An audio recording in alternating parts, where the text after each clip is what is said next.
Me da mucho gusto el poder conversar con ustedes después de tanto tiempo de no comunicarnos. La verdad me da mucho gusto, mucha felicidad el poder platicar con ustedes. Como saben, entregué la banda presidencial a nuestra compañera, amiga, extraordinaria presidenta Claudia Sheinbaum el 1 de octubre del año pasado. Hace un año y ya cerca de 2 meses. Y desde ese día, desde el 1 de octubre, me vine aquí, a la Quinta La Chingada, Palenque, Chiapas. Esta casa que me heredaron mis padres. La hizo Manuelita, mi madre. Ella la dirigió. No es un rancho, no es un latifundio, es una hectárea y un poco más. 12, 13,000 metros cuadrados. Y decidí venirme e iniciar una vida nueva porque me retiré de la política activa, de la práctica política. No es una simulación. Estoy jubilado. Entonces, imagínense ustedes después de cerca de 50 años de lucha ininterrumpida, lo difícil que pudo ser el decir, se acabó, cortar de tajo toda mi actividad pública, política, casi 50 años, porque empecé en 1975, 76 trabajando con los indígenas chontales en Nacajuca.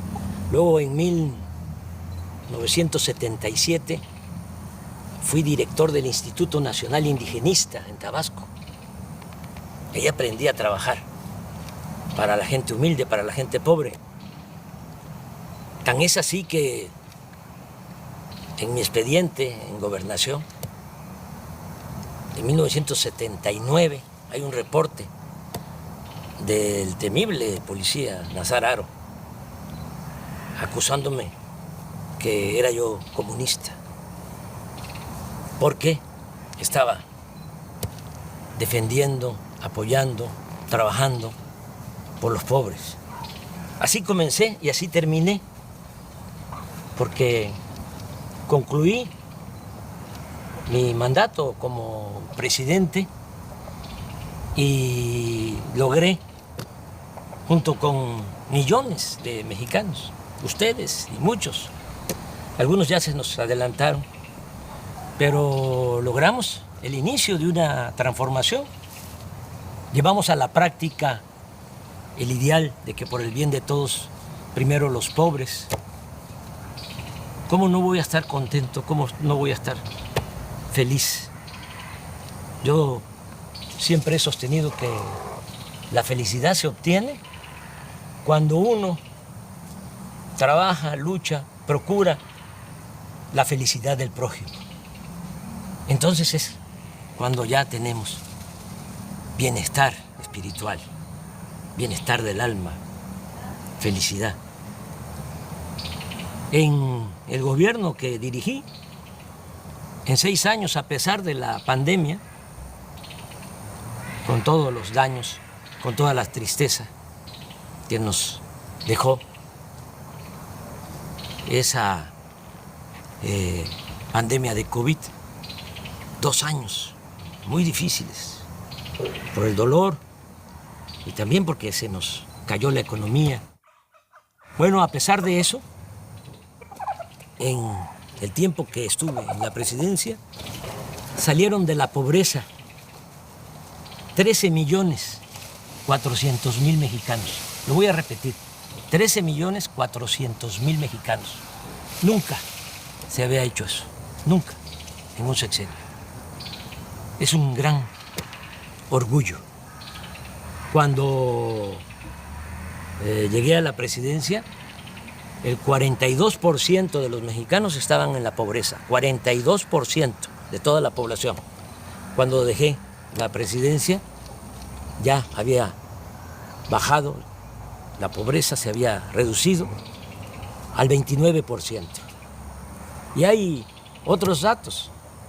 También se redujo la desigualdad, porque México era país de unos cuantos, de los de arriba, de los oligarcas, los que se habían quedado con todos los bienes de la nación, con los bienes del pueblo, con la llamada política neoliberal o neoporfirista, porque lo que aplicaron fue lo que ya había puesto en práctica Porfirio Díaz: entregar los ferrocarriles, entregar el petróleo, entregar las minas, entregar las tierras a extranjeros y a grandes latifundistas vinculados a la cúpula del poder.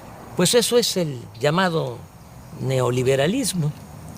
Entonces, se dedicaron básicamente a saquear y se produjo pues una monstruosa desigualdad.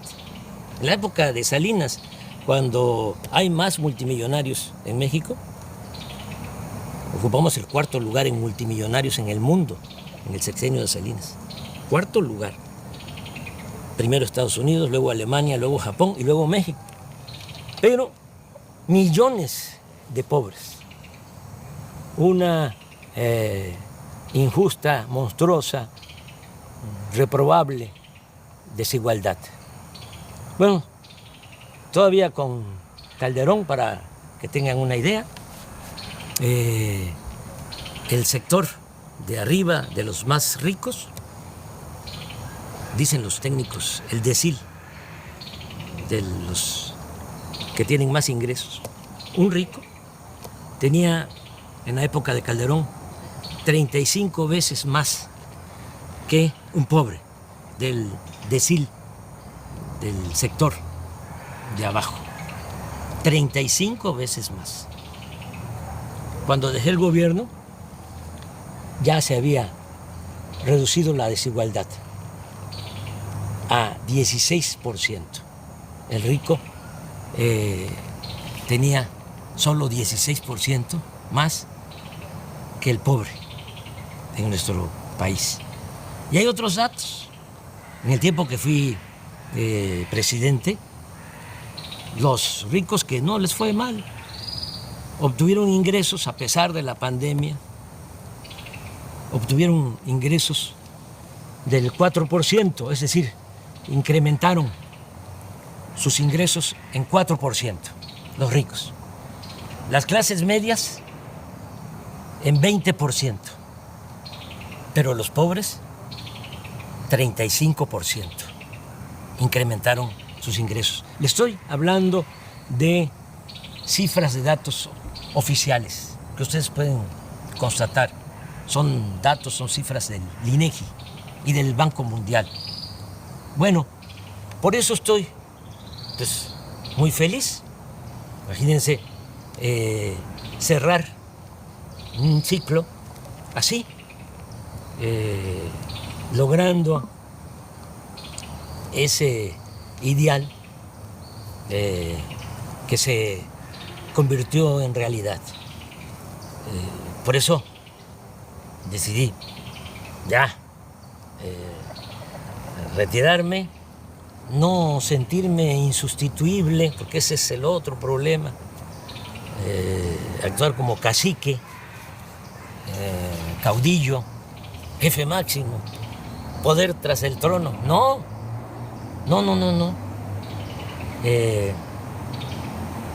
Hay que hacer valer la democracia y nosotros en nuestro movimiento, este movimiento impulsado por millones de mexicanos,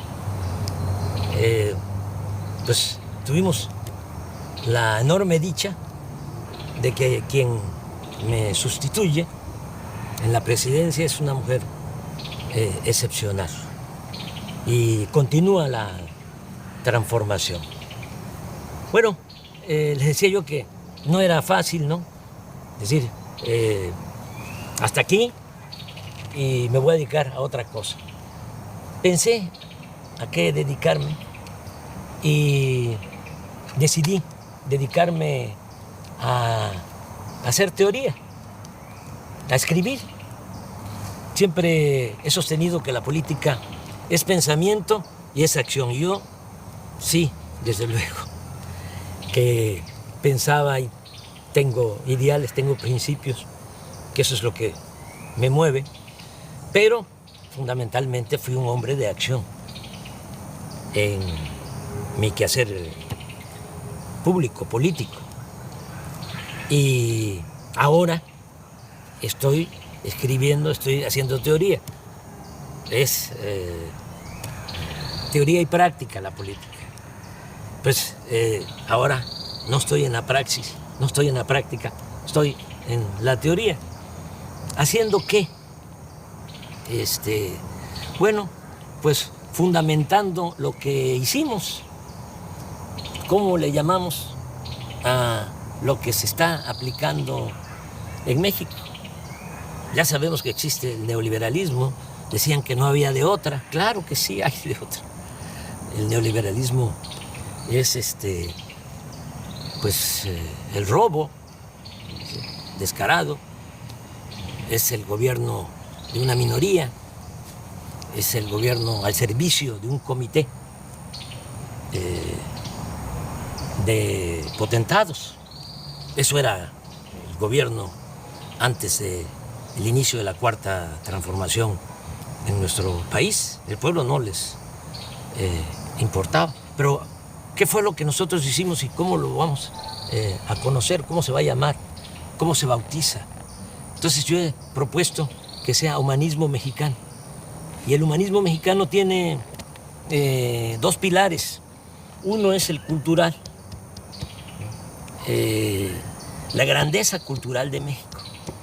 Como decía el maestro Bonfil Batallas, el México profundo, las civilizaciones olvidadas, negadas. Y eso es lo que nos da nuestra fortaleza, eso es lo que nos da nuestra identidad, nuestra democracia, nuestra idiosincrasia, el México profundo. De ahí venimos y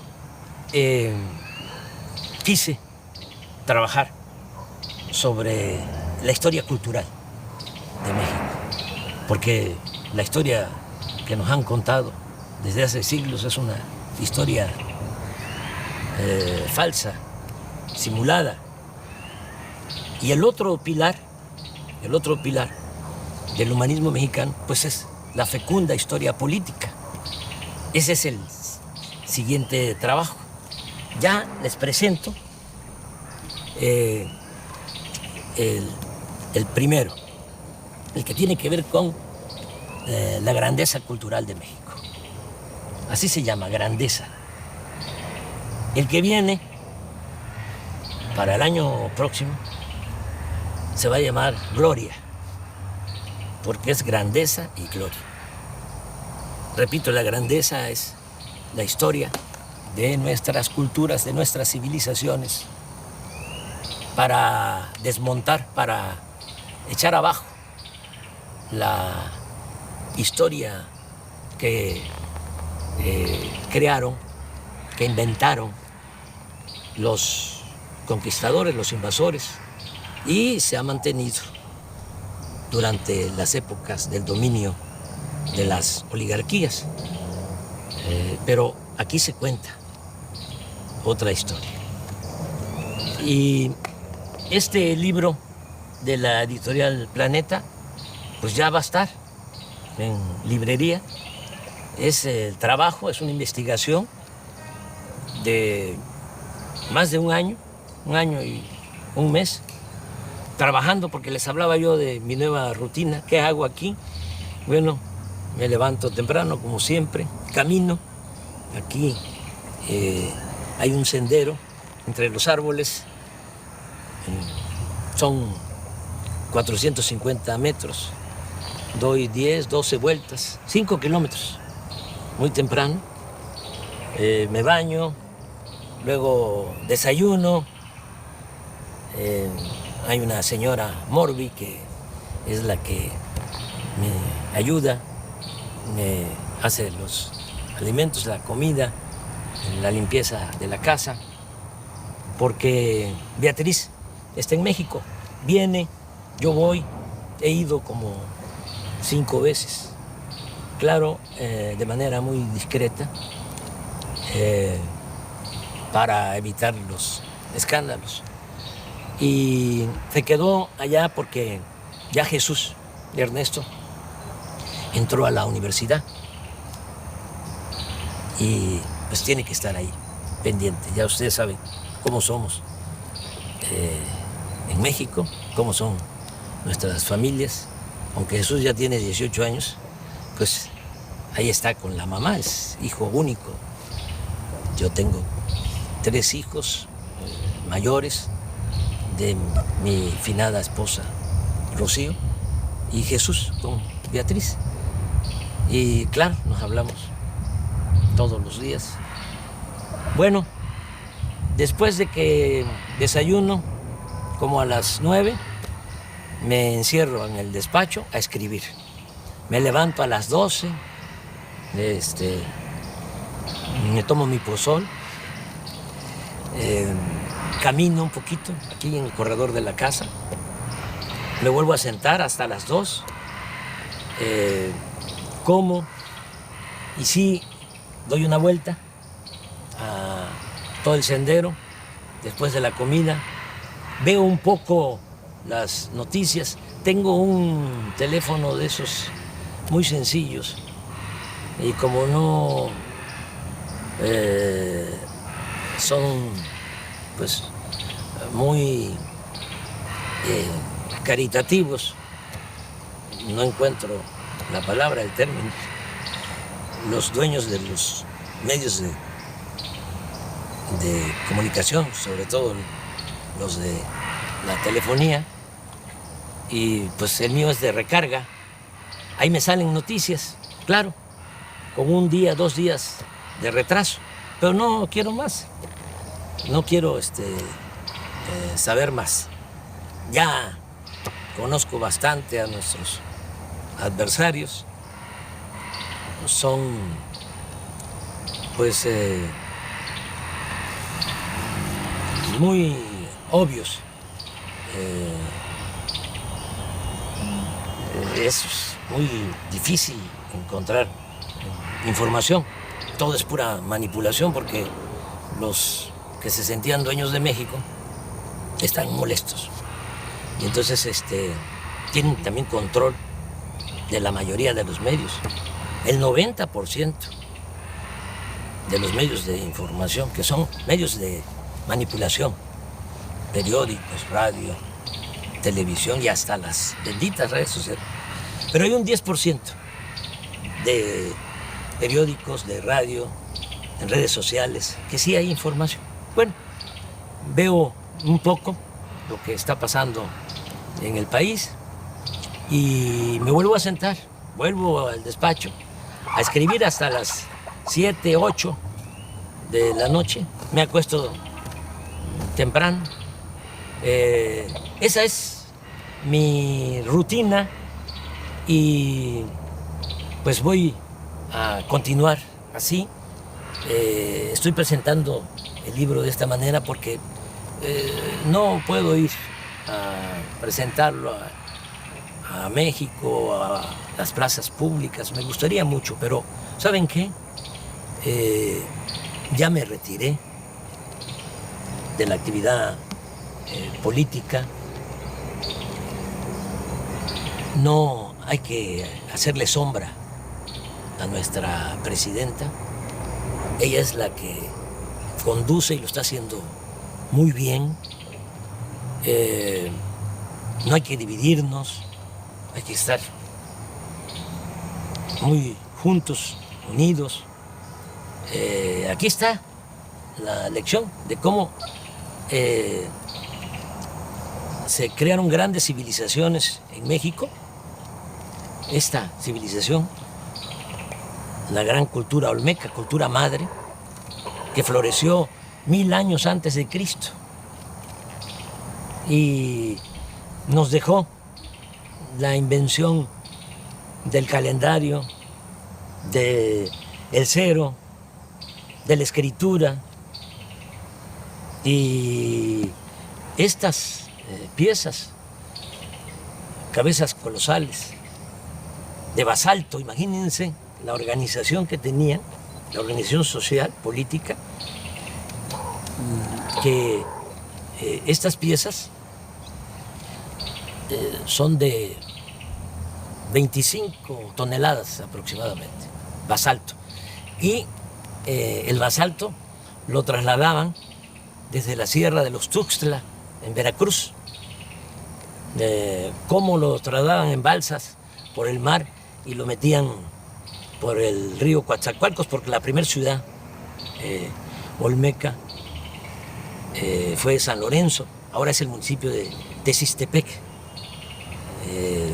muy cerca de Cozoleacaque, de Minatitlán, de Acayucan, ahí en el Istmo. Ahí se fundó la primera ciudad olmeca. Entonces, por el río Coatzacoalcos hasta San Lorenzo, que es una isla, y también hasta La Venta, Huimanguillo, Tabasco, que es la otra gran ciudad, en balsa.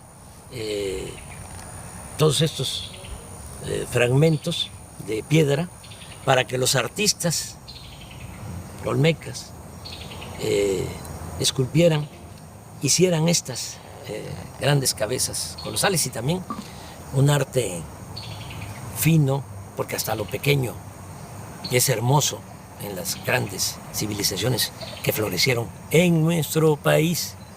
Las ofrendas con personajes pequeños de jade, porque a diferencia de Europa, a nosotros nos gustaba más, a nuestros antepasados, el jade que el oro. Lo que ponía loco a los europeos y a los españoles era el oro. Por eso fue la conquista, porque traían hambre de oro, codicia de oro. Cortés una vez señaló, porque le preguntaron cuando Moctezuma les entrega a él y a sus huestes oro. Entonces los soldados conquistadores empezaron a gritar y a brincar, dice la crónica, como monos. Entonces le preguntaron a Cortés que por qué les importaba tanto el oro. Aquí el dinero, la moneda era el cacao, y desde el punto de vista artístico, cultural, era el jade. Y la respuesta de Cortés fue: porque nosotros tenemos una enfermedad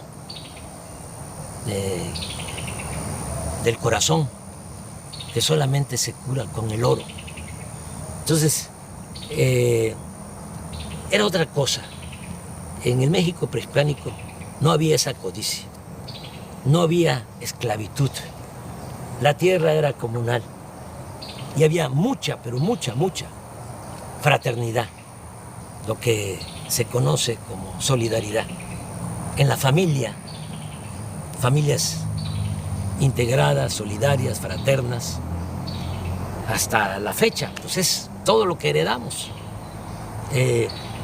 Esto es lo que hicieron los olmecas, pero aquí viene también lo que hicieron los mayas, que mejoraron lo que habían iniciado los olmecas en la ciencia, en el arte, en la cultura.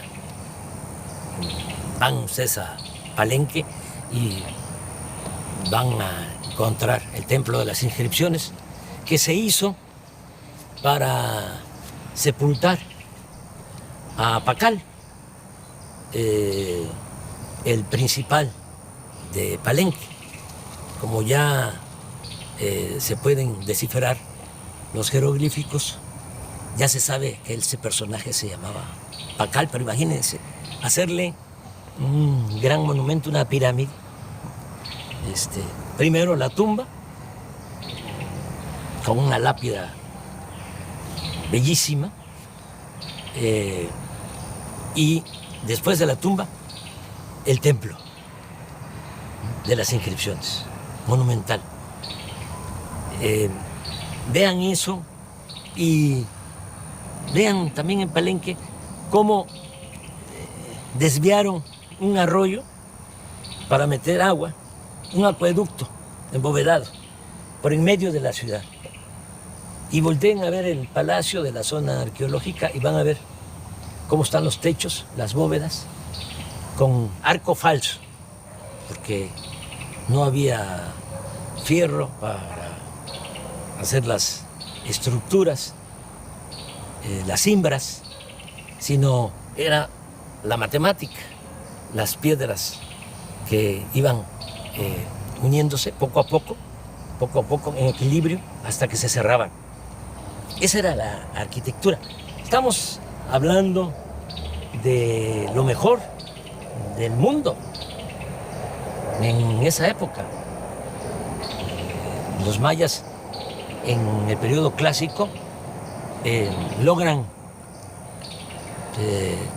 toda esa civilización, logran toda esa creación del siglo IV al siglo IX. Si van aquí cerca, a 100 kilómetros, está Bonampak. Aquí está en el libro, quise poner un fragmento. Los murales de Bonampak. Estos se hicieron como en el siglo VII, siglo VIII. Cuando se pintan estos murales, los pintores mayas de estos murales no los había en ninguna parte del mundo. No los había en Europa en ese siglo, y pasaron siglos para que el arte de Europa igualara al arte de los olmecas, de los mayas. Y lo mismo con los zapotecas de Monte Albán, mixtecos, también de Oaxaca, los teotihuacanos, la ciudad de Teotihuacán llegó a tener 85,000 habitantes. Y desde San Lorenzo, la primera ciudad olmeca, decía yo, que se funda 1000 años antes de la era cristiana, ya tenía drenaje. Ya hablé de Palenque, que tenía acueducto, que tenía drenaje. Desde luego, Teotihuacán, drenaje. Xochicalco, en Morelos, drenaje. Todas las ciudades. Tenochtitlán, de los mexicas, hasta los que la destruyeron, los conquistadores, quedaban admirados de la grandeza de Tenochtitlán. Estaban destruyendo, decían ellos, la más bella ciudad del mundo. Bueno, pero ¿qué pasó? ¿Qué pasó? ¿Por qué eso no se sabe? Porque tuvo una campaña, a partir de que llegaron los conquistadores, como todos los invasores, tenían que justificar sus atrocidades, tenían que justificar por qué venían a saquear. Y entonces echaron a andar una campaña, una propaganda negra, hablando de que los indígenas debían ser esclavos, porque Aristóteles, 18 siglos antes, había propuesto la teoría de que hay quienes nacemos para ser esclavos y hay quienes nacemos para ser libres o amos.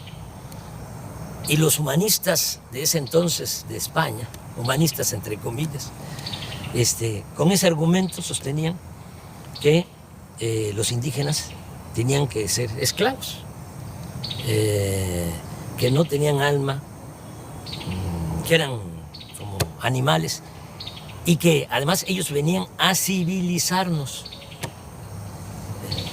¿Qué sucedió? Que se padeció de una gran tragedia porque vinieron a someter a las comunidades, a los pueblos originarios, a esclavizar. A mí me gustaría que este libro lo leyeran los españoles, porque aquí van a ver cómo marcaban, erraban con el fierro del rey en el rostro a los indígenas para esclavizarlos. Y otros horrores. Entonces, ¿qué hicieron? Pues echaron a andar toda una campaña diciendo, son bárbaros, son salvajes, pero además hacen sacrificios de sangre, arrancan los corazones, los exponen, los ofrecen a los dioses. Todo eso es pura mentira y eso lo demuestro. No hubo sacrificios. Cortés dice, ese fue el que creó todo. Y los frailes, sobre todo Motolinia, hizo la cartilla de las mentiras. Aquí van a encontrar. Y todos copiaron hasta la fecha. Hay muchos, incluso profesionales de la ciencia social, arqueólogos, antropólogos, sociólogos, filósofos, historiadores, que sostienen eso, esa gran mentira. Cortés dice que en 3 días en Tenochtitlán le sacaron el corazón a 8,000 personas, en 3 días. ¿Cómo es eso? Van a sacrificar 8,000. Bueno, pero todavía un fraile, Durán, habló de 80,000 en 4 días. 80,000 que les sacaron el corazón, todavía bullendo, dice, para ofrecerlo a los dioses. Motolinia, también 80,000. Aquí sostengo que eso ni en Europa, porque Darwin habla de que solo en 3 siglos en España, por la Inquisición, quemaron a 300,000. Achicharraron a 300,000, acusados de herejes. Y los mejores, porque eran los que dudaban. Y a la hoguera. Pero hasta eso lo considero exagerado. Pero aquí se fueron con eso y se fueron también, inventaron de que éramos, nuestros antepasados, caníbales, que comíamos carne humana. Nadie vio un sacrificio, nadie vio que se comieran a una persona. ¿Cómo es que en la toma y el cerco de Tenochtitlán, de 75 días que la gente se estaba muriendo de hambre, porque Cortés mandó a cortar el agua, el acueducto de Chapultepec hacia el Templo Mayor, hacia el centro de Tenochtitlán? Lo mandó a destruir y además con los indígenas aliados que querían quitarse el yugo de los mexicas, pero inocentemente se pusieron un yugo más grueso, un yugo mayor. Bueno, bloquearon la entrada de alimentos y todo. Y si se estaban muriendo de hambre, ¿por qué no? Se comían entre ellos. Nada, pura mentira. Y esto es lo que trata el libro. Pero lo más interesante es que en otras partes, lamentablemente en el Caribe, por ejemplo, exterminaron con los indígenas, acabaron con los indígenas. En Estados Unidos lo mismo, es hasta horroroso, ¿no? Repetir lo que decía un general, o le atribuyen a un general, Sheridan, que decía, todavía en el siglo XIX, aquí estamos hablando del 16, del 17, del 18, hasta principios del 19, todo lo que fue la colonia, 3 siglos. Pero allá en Estados Unidos, en el 19, hace menos tiempo, le atribuyen a Sheridan el que dijo que el mejor indio era el indio muerto. Hubo exterminio. Entonces, aquí, ¿cómo se salvaron los indígenas? Claro, cuando llegaron los españoles, hay quienes calculan que lo que es México ahora estaba habitado por 15, 25 millones de personas. 15 o 25 millones de personas. Terminando el siglo XVI, 75 años después de la toma de Tenochtitlán,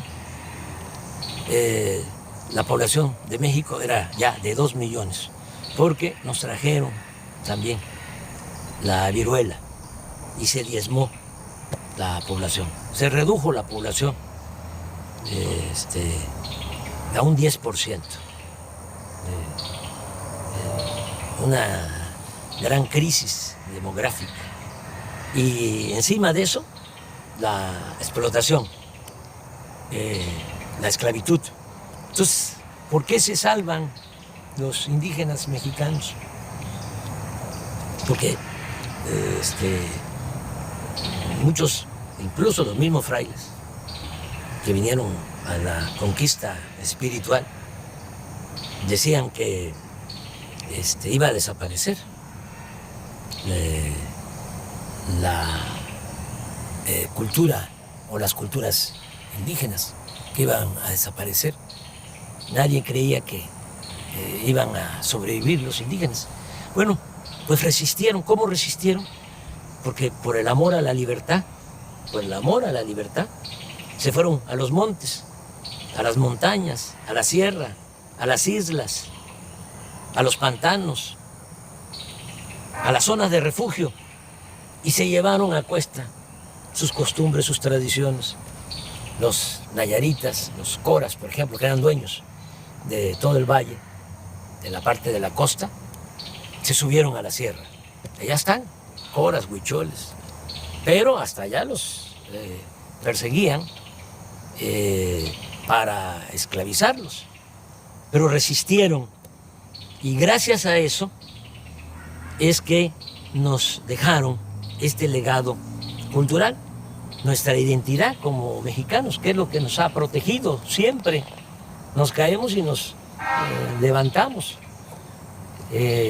Una gran reserva de valores culturales, morales, espirituales. Quedó la raíz y quedó el tronco, porque cuando se logra la independencia, pues ya no tenemos 15 millones, ni 25 millones, como antes de la llegada de los españoles, 300 años antes, 1821, tenemos 6.300.000. Sí, pero la buena nueva es que de esos 6.300.000, el 80% eran indígenas. Es decir, de cada 10, 8 indígenas. Y portadores de las tradiciones y de las costumbres. Y eso es lo que nos ha servido como escudo, es lo que nos protege, porque el mexicano es trabajador, el mexicano es honesto. La corrupción la trajeron los españoles, lo pruebo. Aquí no había codicia, no había robo. Las casas no tenían puertas, no tenían ventanas. Ya dije de que lo que había era ayuda mutua, tequio. Si se necesitaba hacer algo, todos cooperaban, todos ayudaban en una comunidad. Pues somos herederos de esas civilizaciones, y por eso México sigue siendo una potencia cultural en el mundo. Somos el cuarto país en el mundo con más lenguas. 290 lenguas se hablan en nuestro país. Primer lugar en América.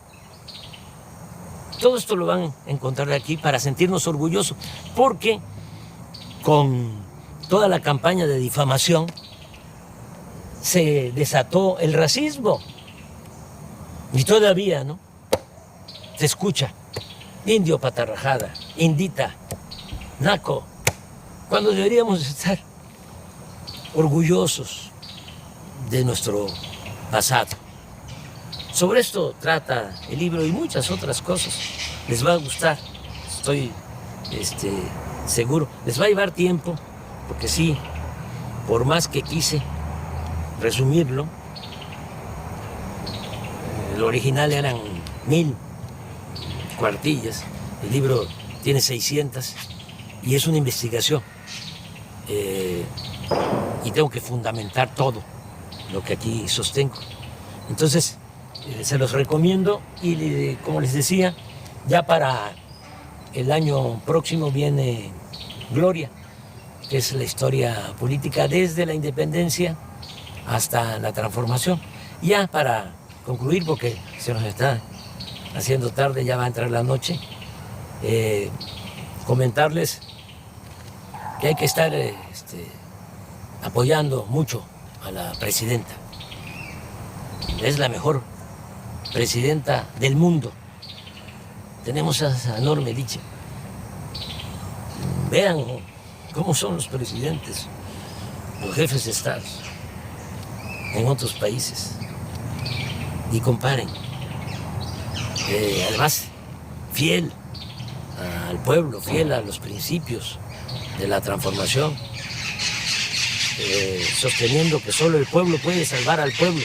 Solo el pueblo puede salvar al pueblo. ¿O no es cierto? Van a salvar al pueblo los de arriba, los ambiciosos, los que están enfermos de poder y de dinero sobre todo. No, es el pueblo el que salva al pueblo. Y con el pueblo todo y sin el pueblo nada. El pueblo es el que manda en la democracia.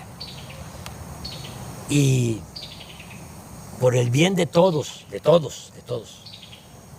hasta de los ricos, por el bien de todos, primero los pobres. Si no se atiende a la gente humilde, a la gente pobre, no se logra la paz. La paz es fruto de la justicia. Y nosotros tenemos paz y hay estabilidad política. Nada más que como puede más el sectarismo, el dogmatismo, el fanatismo de nuestros adversarios, puede más que el sentido común, no internalizan nada, ¿no?, de lo que se ha hecho y se va a seguir haciendo.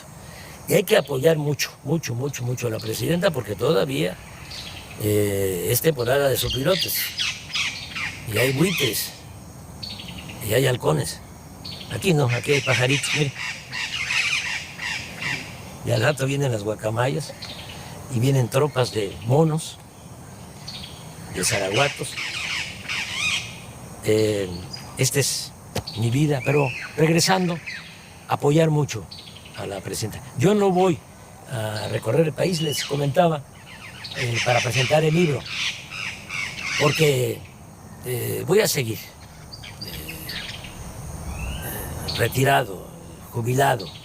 Solo saldría a la calle por 3 razones. Una, si atentaran contra la democracia, como lo hacían antes, que sean los grandes fraudes, ¿no?, los potentados, los oligarcas, con los corruptos, para que el gobierno estuviese a su servicio.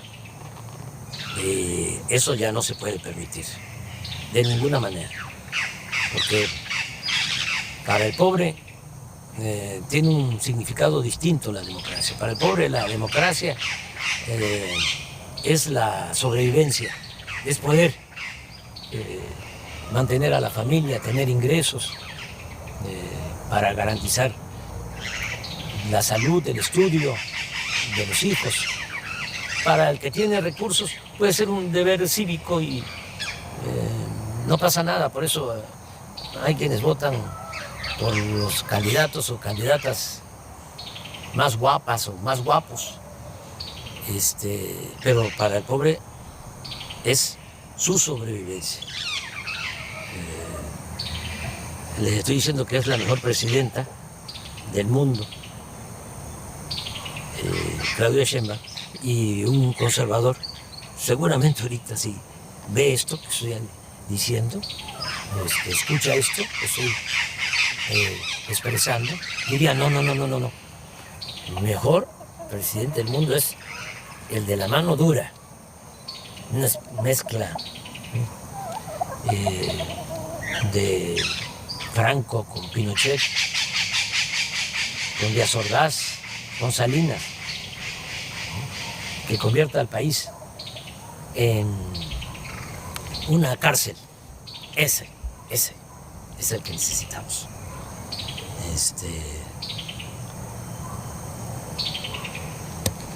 Una gente que no le tiemble la mano dura, dictadura. O otro presidente, acabo de leer a un texto de un presidente, una declaración, diciendo, hace como un mes antes de una elección que hubo en el sur de nuestra América, de que él no iba a darle ningún apoyo a los discapacitados, porque ese era un problema de los discapacitados, eran libres y ellos tenían que resolver su problema. Así son los conservadores, así piensan. Yo recuerdo que Fox decía que para qué darle pensión a los adultos mayores, que había que ponerlos a trabajar. Ese es el pensamiento conservador. Nosotros pensamos distinto. Nosotros pensamos que el Estado tiene una responsabilidad social. El gobierno no puede incumplir con su responsabilidad social. El gobierno tiene como objetivo garantizar el bienestar y la felicidad del pueblo. Ese es el objetivo principal del gobierno. No estar al servicio de una minoría rapaz. Entonces, hay que apoyar mucho a la presidenta, nuestra presidenta. Les decía, yo saldría para defender la democracia, saldría también para defenderla a ella. Si hay intentos de golpe de Estado, si la acosan, salgo. Entonces sí, pero eso no creo que pase. De todas maneras, no está mal que sepan en qué circunstancias sí podría yo salir, sí saldría yo a la calle. Y la tercera razón por la que saldría a la calle sería defender la soberanía de México, porque nuestro país es libre y es independiente, es soberano. Nosotros no somos colonias de ningún país extranjero. Nos ha costado mucho ser un país independiente, soberano. Y si se violara la soberanía, entonces sí saldría a la calle. Ya nos está llegando la noche. Ya nada más despedirme y decirles que les quiero mucho, sinceramente. Mucho, mucho, mucho. Que amor con amor se paga. Como decía el inolvidable Juan Gabriel. Es amor eterno. Un abrazo de todo corazón.